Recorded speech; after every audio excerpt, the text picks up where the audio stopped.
Oi, pessoal. Na aula de hoje a gente vai continuar com o estudo dos espelhos esféricos, né?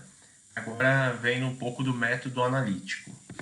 Então, o método analítico, ele é um método matemático, né? Para a gente encontrar as propriedades dos espelhos esféricos, né? Tanto côncavo quanto convexo.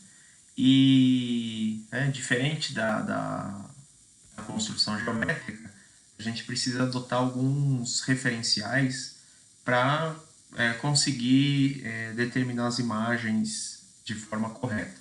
Então a gente chama de referencial de Gauss, né? Essa maneira de adotar algum lado como positivo, outro como negativo.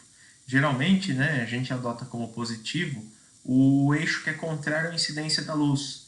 Então a luz ela vem, né, da esquerda para a direita no sentido do espelho. Então todo esse lado aqui, ó, né, ele é considerado como positivo, tanto no côncavo quanto no convexo. E a gente tem, né, que a parte de trás do espelho, né, a parte onde a luz não incide, a gente vai ter isso como negativo. Tá? Então, basicamente, a gente vai trabalhar o cálculo, né, tanto da imagem quanto das posições, através da equação de Gauss. Essa aqui é a equação de Gauss, né? Nós temos 1 sobre F é igual a 1 sobre P mais 1 sobre P', onde F é o foco do espelho, né?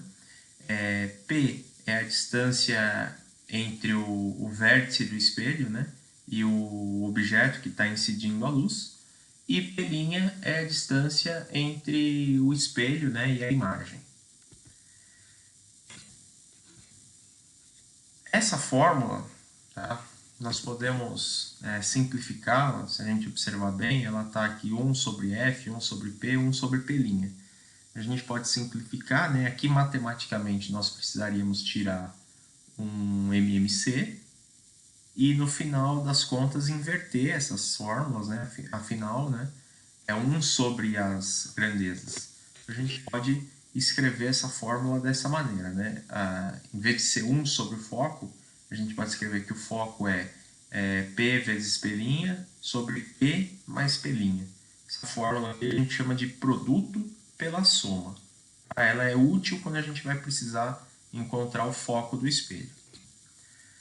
Bom, a equação de Gauss ela pode ser demonstrada de maneira geométrica, né? Se você colocar um objeto aqui e fizer a representação de pelo menos duas das propriedades, né, de incidência da luz, a gente vai conseguir montar aqui dois triângulos, né?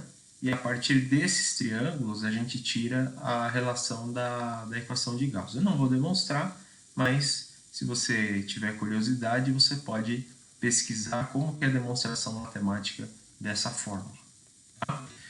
E aí, né, como nós estamos trabalhando com espelhos esféricos, a gente pode definir uma nova razão, né, chamada de aumento linear transversal, que é basicamente medindo a taxa de aumento ou diminuição que a imagem teve. Então, se eu dividir o tamanho da imagem pelo tamanho do objeto, a gente consegue encontrar uma razão que vai definir quanto isso aumentou ou diminuiu. Por exemplo, né, uma imagem que possui 4 centímetros e um objeto que possui 1 centímetro, isso indica que a razão de aumento foi de 4 vezes. Tá? Então, a gente precisa ter atenção a essa relação. Se o A, né, o módulo de A, por que módulo? Porque a gente pode ter valores negativos, né? Daqui a pouco a gente vai ver isso. Então, se o A ele for maior do que 1, a imagem foi ampliada.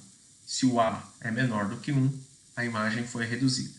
E se der 1, significa que eles são iguais. Então, não houve nem aumento nem diminuição.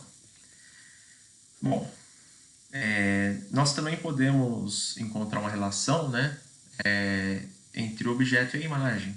A gente pode usar essa relação para encontrar ou a posição da imagem ou a posição do objeto. Lembrando que isso aqui é parte do aumento linear transversal, que a gente viu no slide anterior. Então, essa razão aqui vai servir para a gente saber onde que está objeto, né, onde está a nossa imagem. Ou também, se eu tiver as duas razões, né, isso aqui eu tiro pela lei de Gauss, eu posso encontrar o valor de um deles aqui. Tá? Então, em resumo, o que nós temos aqui, né? Como é que a gente pode ter os valores aí para utilizar nas fórmulas? Em relação ao foco, né? Eu vou usar o foco como positivo se o espelho for côncavo. Tá? Se o espelho for convexo, a gente tem que lembrar que o foco ele é negativo. Tá? Em relação ao objeto, tá? O objeto ele vai ter valor positivo se ele estiver acima do eixo principal. É o que geralmente vai acontecer. Tá? Agora, se o objeto estiver para baixo do eixo principal, ele vai ser considerado negativo. É muito raro acontecer essa opção aqui. A imagem. Agora, a imagem ela pode assumir sim valores positivos e negativos. Ela vai ser positiva se ela estiver no eixo principal. Né? Isso aqui geralmente vai acontecer em um caso de espelho côncavo e praticamente no espelho convexo. Mas também a imagem ela pode ser menor do que zero, ela pode ter valor negativo. E aí vai ocorrer principalmente nos casos de espelhos côncavos. Tá?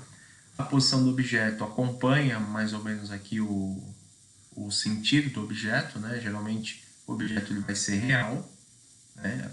Então o P, a posição dele vai ser maior do que zero. É só pensar que esses dois estão relacionados. Se o objeto está no eixo principal, ele é um objeto real. Se ele está abaixo, né, que é raro acontecer, ele é um objeto virtual. Tá? Eu poderia considerar de uma outra forma. A posição da imagem. Onde a imagem se forma vai definir a sua característica. Né? Então, se o P' ele é maior do que zero, né, a imagem é real. Caso contrário, né, sendo negativo, essa imagem é virtual. O que significa a imagem ser virtual? É quando ela é formada, entre aspas, aí, atrás do espelho.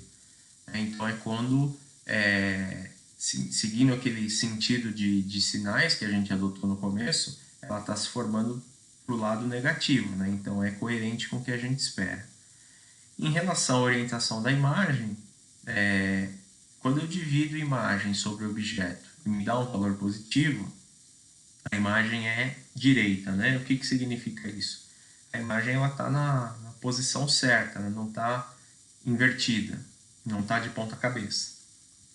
Agora, quando eu divido imagem sobre objeto e me dá um valor negativo, então significa que essa imagem está de ponta cabeça, ela está invertida.